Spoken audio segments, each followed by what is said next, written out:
রাধে রাধে। ওম নমো ভগবতে বাসুদেবায়। গুরু কৃপাহি কেবলম।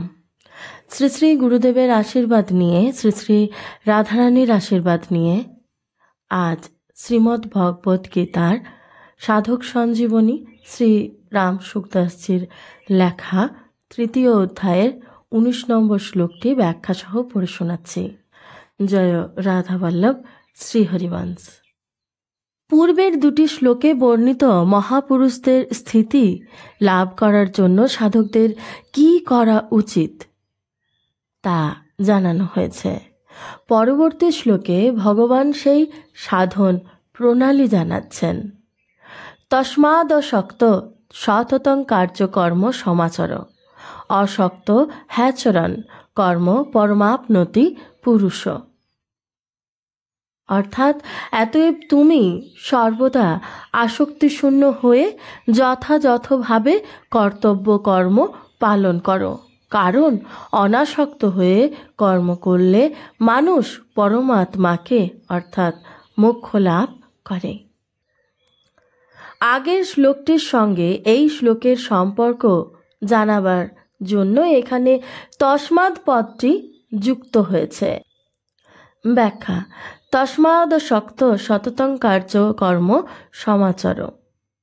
আগের শ্লোকটির সঙ্গে এই শ্লোকের সম্পর্ক জানাবার জন্যই এখানে তস্মাদ শব্দটি প্রযুক্ত হয়েছে। আগের শ্লোকে ভগবান বলেছেন যে সিদ্ধ মহাপুরুষদের নিজেদের জন্য কোনো কর্ম করার কোনো প্রয়োজন না থাকলেও লোক সংগ্রহের উদ্দেশ্যে তাদের দ্বারা কর্ম সংগঠিত হয়। সেই জন্য অর্জুনকেও নিষ্কামভাবে কর্তব্য কর্মের দ্বারা পরমাত্মা লাভ করার নির্দেশ দেওয়ার জন্যই ভগবান এই স্থানে তস্মাৎ পদটি প্রয়োগ করেছেন। কারণ নিজ স্বরূপ স্ব এর জন্য কর্ম করা বা না করা কোনোটিরই প্রয়োজন নেই। কর্ম সর্বদাই পরের অর্থাৎ অন্যের জন্য হয়, স্ব এর জন্য নয়। সুতরাং অন্যের জন্য কর্ম করলে কর্ম করার আসক্তি দূর হয় এবং স্বরূপে স্থিতি লাভ হয়। নিজ স্বরূপ থেকে বিজাতীয় অর্থাৎ জড় পদার্থের প্রতি আকর্ষণকেই বলা হয় আসক্তি। আসক্তি শূন্য হওয়ার জন্য আসক্তির কারণ জানা প্রয়োজন। আমি শরীর এবং শরীর আমার এইরূপ মনে করলে শরীর ইত্যাদি বিনাশী পদার্থগুলির গুরুত্ব হৃদয়ে ছাপ ফেলে।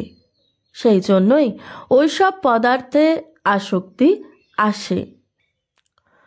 আসক্তি পতন ঘটায়, কর্ম নয়। আসক্তির জন্যই মানুষ শরীর, ইন্দ্রিয়াদি, মন, বুদ্ধি ইত্যাদি জড় পদার্থের সঙ্গে সম্বন্ধ স্থাপন করে নিজের আরাম ও সুখভোগের জন্য বিভিন্ন প্রকারের কর্ম করে। এইরূপ জড়ত্বের সঙ্গে মেনে নেওয়া সম্বন্ধই মানুষের বারংবার জন্ম মৃত্যুর কারণ হয়। কারণং গুণ সংঘর্ষ সদ সদ যোনি জন্মসু।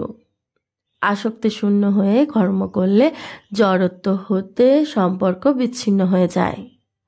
জগৎ হতে প্রাপ্ত শরীরাদি দ্বারা আমরা আজ পর্যন্ত কেবলমাত্র নিজেদের জন্যই কর্ম করেছি। সেগুলি নিজেদের সুখ ভোগ এবং সম্পদ সংগ্রহের কাজে লাগিয়েছি। সেই জন্য আমরা এই জগতের ঋণে আবদ্ধ। সেই ঋণ শোধ করার জন্য শুধুমাত্র জগতের হিতার্থে কর্ম করা অত্যন্ত আবশ্যক।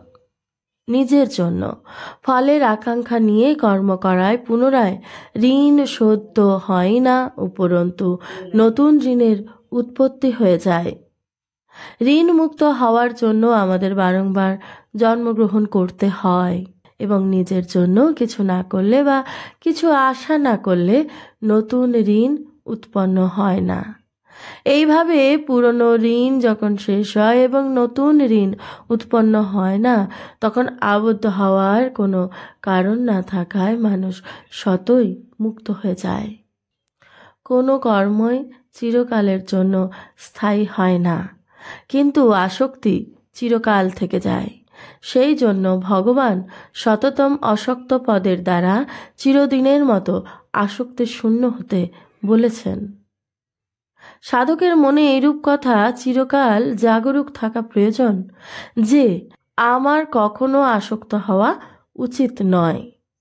সব সময় আসক্তি শূন্য থেকে যে বিহিত কর্ম সামনে আসে কর্তব্য মনে করে তা করে ফেলা উচিত। উপরিউক্ত পদটির এই হলো ভাবার্থ। প্রকৃতপক্ষে কারো অন্তরে আসক্তি চিরস্থায়ী হয় না। জগৎ সংসারী যখন চিরস্থায়ী নয়, প্রতি মুহূর্তে তার পরিবর্তন হচ্ছে, তখন আসক্তি কি করে চিরস্থায়ী হবে তা সত্ত্বেও মেনে নেওয়া অহংয়ের সঙ্গে আসক্তি চিরস্থায়ী বলেই ধারণা হয়। কার্যম অর্থাৎ কর্তব্য তাকেই বলে যা করা যায় এবং যা অবশ্যই করণীয়। অন্য ভাষায় কর্তব্যের অর্থ হল নিজ স্বার্থ ত্যাগ করে অন্যের হিত সাধন। যথাসাধ্য অপরের শাস্ত্রবিহিত ন্যায়সঙ্গত চাহিদা পূরণরূপ কর্তব্য পালনের তাৎপর্য হল অপরের হিত সাধন করা। কর্তব্য পালনে সকলে স্বতন্ত্র এবং সমর্থ, কেউই পরাধীন বা অসমর্থ নয়। তবে প্রমাদ বা আলস্যবশত অকরণীয় কাজ করার মন্দ অভ্যাস হলে বা ফলের ইচ্ছা থাকলেই কর্তব্য পালন কঠিন বলে মনে হয়। নতুবা কর্তব্য পালনের মতো সহজ কাজ আর কিছু নেই। পরিস্থিতি অনুযায়ী কর্তব্যের সঙ্গে সম্পর্ক হয়। মানুষ যে কোনো পরিস্থিতিতে স্বাধীনভাবে কর্তব্য পালনে সক্ষম। কর্তব্য পালন দ্বারাই আসক্তি দূর হয়। অকরণীয় কাজ করলে বা কর্তব্য পালন না করলে আসক্তি আরও বেড়ে যায়। কর্তব্য অর্থাৎ অন্যের হিতার্থে কর্ম করলে বর্তমানে আসক্তি এবং কিছু আকাঙ্ক্ষা না থাকলে ভবিষ্যতের আসক্তিও দূর হয়ে যায়। সমাচারও পদটির অর্থ এখানে এই যে অত্যন্ত সাবধানতা সহকারে উৎসাহ এবং তৎপরতার সঙ্গে বিধিপূর্বক কর্তব্য কর্ম করা উচিত। কর্তব্য পালনে একটুও অসাবধান হলে কর্মযোগের সিদ্ধিতে বাধা আসতে পারে। বর্ণ, আশ্রম, প্রকৃতির স্বভাব এবং পরিস্থিতি অনুযায়ী যে ব্যক্তির জন্য যে শাস্ত্রবিহিত কর্তব্য করার কথা বলা হয়েছে, যথোপযুক্ত পরিস্থিতিতে সেটি তার পক্ষে স্বাভাবিক এবং সহজ কর্ম। সহজ কর্মে যদি কোনো দোষ দেখা যায় তাহলেও সেটি পরিত্যাগ করা উচিত নয়। কারণ সহজ কর্ম করলে মানুষের পাপ হয় না। সেই জন্য ভগবান এই স্থানে অর্জুনকে বলেছিলেন যে তুমি ক্ষত্রিয়, এতএব যুদ্ধ করা নিষ্ঠুর মনে হলেও তোমার পক্ষে সহজ কর্ম নিষ্ঠুর নয়। সুতরাং তোমার সম্মুখে উপস্থিত যে সহজ কর্ম, অনাসক্ত হয়ে সেটি তোমার করা উচিত। অনাসক্ত হলেই সমতা প্রাপ্ত হওয়া যায়। জীব যখন মনুষ্য জন্ম গ্রহণ করে তখন সে শরীর, অর্থ, জমি, বাড়ি ইত্যাদি সমস্ত সামগ্রী পেয়ে থাকে। কিন্তু যখন ইহলোক ত্যাগ করে তখন এই সবই পরিত্যক্ত হয়। এই সহজ কথায় এটি স্পষ্ট রূপে প্রমাণিত হয় যে শরীর ইত্যাদি সমস্ত সামগ্রী আমরা বাইরে থেকে প্রাপ্ত হই, কোনোটি আমাদের নিজস্ব নয়। যেমন মানুষ কাজ করার জন্য অফিস গেলে সে চেয়ার, টেবিল, কাগজ, পেন ইত্যাদি সামগ্রী অফিসের কাজের জন্য পায়। এর কোনোটি নিজের মনে করে বাড়ি সে নিয়ে যেতে পারে না বা এগুলি বাড়ি নিয়ে যাওয়ার জন্য নয়। তেমনি জগতে শরীরাদি সমস্ত সামগ্রী জগতের কাজের অর্থাৎ সেবার জন্যই পাওয়া, নিজের জন্য নয়। মানুষ তৎপরতা এবং উৎসাহের সঙ্গে অফিসের কাজ করলে তার বিনিময়ে সে বেতন পায়। কাজটি অফিসের জন্য করা হয় এবং বেতন নিজের জন্য পাওয়া হয়। একইভাবে জগতের জন্য সমস্ত কাজ করলে জগতের থেকে সম্পর্ক বিচ্ছিন্ন হয় এবং যোগের অনুভব হয়, অর্থাৎ পরমাত্মার সঙ্গে নিজ নিত্য সম্বন্ধের অনুভব হয়। জগতের জন্য করা হয় কর্ম আর যোগ হয় নিজের জন্য। এই যোগই হলো যেন বেতন, সংসার সাধনার ক্ষেত্র। তাই এখানকার প্রত্যেক সামগ্রী সাধনের জন্য, ভোগ বা সংগ্রহের জন্য নয়। জাগতিক বস্তু নিজস্ব বা নিজের জন্য নয়। নিজস্ব বস্তু পরমাত্মা তত্ত্ব, তা পাওয়া গেলে আর অন্য কোনো বস্তু পাওয়ার আকাঙ্ক্ষা থাকে না। কিন্তু জাগতিক বস্তু যতই প্রাপ্ত হওয়া যাক, তা পাওয়ার আকাঙ্ক্ষা কখনো দূর হয় না, বরং বাড়তেই থাকে। মানুষ যখন প্রাপ্ত বস্তুগুলি নিজের বলে মনে করে, তখন এই ভ্রান্তির জন্য সে আবদ্ধ হয়ে যায়। এই ভ্রান্তি দূর করার জন্য কর্মযোগ অনুষ্ঠানই হলো সহজ এবং শ্রেষ্ঠ উপায়। কর্মযোগী কোনো বস্তুকে নিজের জন্য মনে না করে অন্যের সেবায় তাদের মনে করে ব্যয় করেন। সেই জন্য তিনি সহজেই সংসার বন্ধন থেকে মুক্ত হয়ে যান। সকল প্রাণী কর্ম করে থাকে, কিন্তু সাধারণ প্রাণীর করা কর্ম এবং কর্মযোগীর করা কর্মের মধ্যে অনেক পার্থক্য থাকে। সাধারণ মানুষ কর্মে কামনা, বাসনা, মমতা ইত্যাদি নিয়ে কর্ম করে থাকে এবং কর্মযোগী এই সমস্ত পরিত্যাগ করে কর্মত্যাগ করেন। সাধারণ মানুষের কর্মপ্রবাহ স্বার্থকেন্দ্রিক হয় এবং কর্মযোগীর কর্মপ্রবাহ জগৎমুখী হয়। তাই সাধারণ মানুষ আবদ্ধ হয় আর কর্মযোগী মুক্ত হন।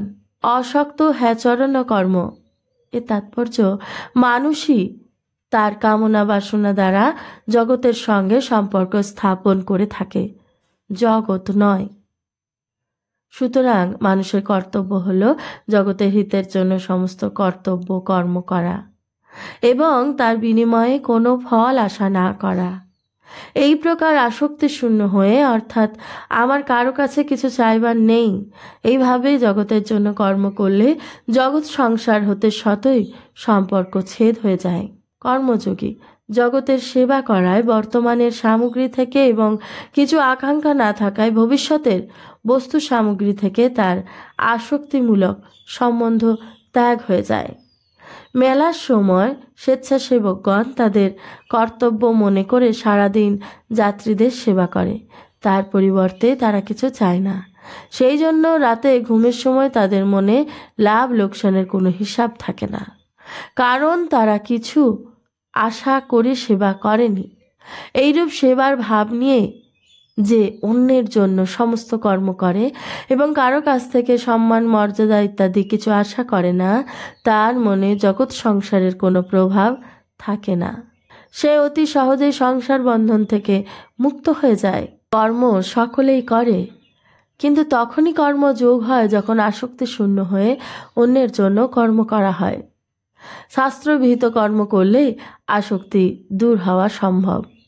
ধর্মতেই বিরতি শ্রীরামচরিত মানুষে রয়েছে। শাস্ত্র নিষিদ্ধ কর্ম করলে আসক্তি কখনো দূর হয় না। পরমাপ্নতি পুরুষ 13 অধ্যায়ে 34তম শ্লোকে যেমন ভগবান পরম পদ দ্বারা সাংখ্যযোগীর পরমাত্মা প্রাপ্তির কথা বলেছেন, তেমনি এখানে পরম পদটির দ্বারা কর্মযোগীর পরমাত্মা প্রাপ্তির কথা জানিয়েছেন। তাৎপর্য এই যে রুচি, বিশ্বাস এবং যোগ্যতা অনুযায়ী যে কোনো পথের পথিক হন, তা সেই কর্মযোগ, জ্ঞানযোগ বা ভক্তিযোগ যাই হোক না কেন, তার প্রাপ্তিযোগ্য বস্তু সে এক পরমাত্মায় প্রাপ্তিযোগ্য তত্ত্ব তাই হতে পারে, যার প্রাপ্তিতে বিকল্প সন্দেহ এবং নিরাশা বা আশাহীনতা না থাকে এবং যা সদা বিরাজমান, সর্বত্র বিরাজমান, সর্বকালে বিরাজমান থেকে কেউ কখনো কোনো অবস্থায় কোনোভাবেই পৃথক হতে পারে না, অর্থাৎ যিনি সর্বদা সকলের কাছে অভিন্ন রূপে শতপ্রাপ্ত হয়ে আছেন। প্রশ্ন হতে পারে, কর্ম করতে করতে কর্মযোগীর কর্তৃত্বা অভিমান কিভাবে মেটা সম্ভব? কর্তৃত্বাভিমান দূর না হলে তো পরমাত্মা তত্ত্ব অনুভব হওয়া সম্ভব নয়। এর উত্তর, সাধারণ মানুষ সমস্ত কর্মই নিজের জন্য করে থাকে। নিজের জন্য কর্ম করলে তাতে কর্তৃত্বাভিমান থাকে। কর্মযোগী কোনো কর্ম নিজের জন্য করেন না, তাই তিনি মনে করেন শরীর, ইন্দ্রিয়াদি, মন, বুদ্ধি, পদার্থ, অর্থ ইত্যাদি যা কিছু বস্তু সকল থেকে পাওয়া গেছে তা সবই জগৎ সংসারের জন্য, নিজের জন্য নয়। যখনই তিনি সুযোগ পান তখনই তিনি প্রাপ্ত সমস্ত পদার্থ, সময়, সামর্থ্য ইত্যাদি জগতের সেবায় ব্যয় করেন এবং তিনি মনে করেন যে জগৎ সংসারের যিনি, তিনি সংসারের সেবায় ব্যয় করেছেন, অর্থাৎ সামগ্রী, সময়, সামর্থ্য ইত্যাদি সব তারই, যার সেবায় এগুলি ব্যয় করা হচ্ছে। এরূপ মনে করায় তার আর কর্তৃত্ব অভিমান থাকে না। কর্তৃত্বের কারণ হলো ভোক্তৃত্ব। কর্মযোগী ভোগের আশা রেখে কর্ম করেন না। ভোগের আশা যারা রাখে তারা কর্মযোগী হয় না। নিজ হস্তে মুখ ধৌত করলে যা মনে হয় না যে আমি আমার কোনো উপকার করেছি, কারণ মানুষ হাত মুখ দুটিকেই আপন অঙ্গ বলে মনে করে, তেমনি কর্মযোগীও তার শরীরকে জগৎ সংসারের অঙ্গ মনে করেন। সুতরাং অঙ্গ যদি অঙ্গেই সেবা করে তবে তা কর্তৃত্ব অভিমান কিসের? এই হলো নিয়ম যে মানুষ উদ্দেশ্য নিয়ে কর্মে প্রবৃত্ত হয়। কর্ম সমাপ্ত হলে তার লক্ষ্যে লীন হয়ে যায়। যে কোনো ব্যবসায়ী অর্থের উদ্দেশ্য নিয়ে যদি ব্যবসায় সতই অর্থের দিকে যায় এবং সে হিসাব দেখতে বসে, যেসব গ্রাহক তার কাছে এসেছিল তার কোনো জাতি ইত্যাদির দিকে না কোনো লক্ষ্য থাকে না, তার জগৎ সংসারের সঙ্গে কখনো ঐক্য হতে পারে না। কারণ প্রকৃতপক্ষে জগতের সঙ্গে তার ঐক্য নেই। জগৎ সংসার সর্বদা পরিবর্তনশীল। জগৎ পদার্থ কিন্তু স্বয়ং স্বরূপ চিরস্থায়ী এবং চেতনা সম্পন্ন। যারা পরমাত্মাকে উদ্দেশ্য করে কর্ম করেন তাদের পরমাত্মার সঙ্গে মিলন ঘটে। সাধক তা অনুভব করুন বা নাই করুন, কারণ স্বয়ং এই পরমাত্মার সঙ্গে স্বতঃসিদ্ধ তত্ত্বগত ঐক্য থাকে। এইভাবে কর্তা যখন কর্তব্য হয়ে নিজ উদ্দেশ্যের পরমাত্মা তত্ত্বের সঙ্গে এক হয়ে যায় তখন আর কর্তৃত্ব অভিমানের প্রশ্নই থাকে না। কিন্তু মানুষ এই ভুল করে যে সে যখন কোনো কর্ম করে নিজেকে সেই কর্মের কর্তা বলে মনে তো করেই, যখন সে আর ওই কর্মটি করে না তখনও সে নিজেকে আগের মতো কর্তা বলেই মনে ভাবতে থাকে। এইভাবেই সর্বদা নিজেকে কর্তা বলে মনে করতে থাকায় তার কর্তৃত্বা অভিমান দূর হয় না, বরং আরও দৃঢ় হয়। কোনো ব্যক্তি কোনো বিষয় ব্যাখ্যা করার সময় হয় বক্তা, ব্যাখ্যাকর্তা, কিন্তু অন্য সময়েও সে যদি নিজেকে বক্তা বলে মনে করে তাহলে তার কর্তৃত্বা অভিমান দূর হয় না। নিজেকে সর্বক্ষণ ব্যাখ্যাকর্তা বলে মনে করলেই মনে এই ভাবটি আসে যে শ্রোতারা যেন আমার সেবা করে, আমাকে সম্মান করে, আমার প্রয়োজনগুলি মেটায় এবং এই সাধারণ ব্যক্তিদের সঙ্গে কি করে আমি একত্রে অবস্থান করব, এই সাধারণ কাজ আমি কি করে করব ইত্যাদি। এই রূপ ভাবনার দ্বারা তার ব্যাখ্যাকর্তা রূপ কর্মের সঙ্গে সর্বদা সম্পর্ক বজায় থাকে। কখনো তার ব্যাখ্যা করার কাজের শেষে তার কোনো ঘর পরিষ্কার করার থাকলে সেই কাজও তিনি অতি তৎপরতার সঙ্গে করে থাকেন। যেমন তৎপরতায় তিনি ব্যাখ্যা করে থাকেন, তার মনে কখনোই চিন্তা আসে না যে এত বড় ব্যাখ্যাকর্তা হয়ে আমি এই অতি তুচ্ছ ঘর পরিষ্কার করার কাজ কি করে করব, লোকেই বা কি বলবে, আমার সম্মান তো মাটিতে মিশে যাবে ইত্যাদি। তিনি ব্যাখ্যা করার সময় নিজেকে ব্যাখ্যাকর্তা আর ব্যাখ্যা শোনার সময় শ্রোতা এবং ঘর পরিষ্কার করার সময় সাফাইকারী বলে মনে করেন। সুতরাং তার কর্তৃত্ব অভিমান সর্বক্ষণ থাকে না। এটি হলো সিদ্ধান্ত। এই সিদ্ধান্তের দিকে দৃষ্টি গেলেই সাধকের প্রকৃত বিষয়ের অনুভব হয়ে যায়। রাধে রাধে।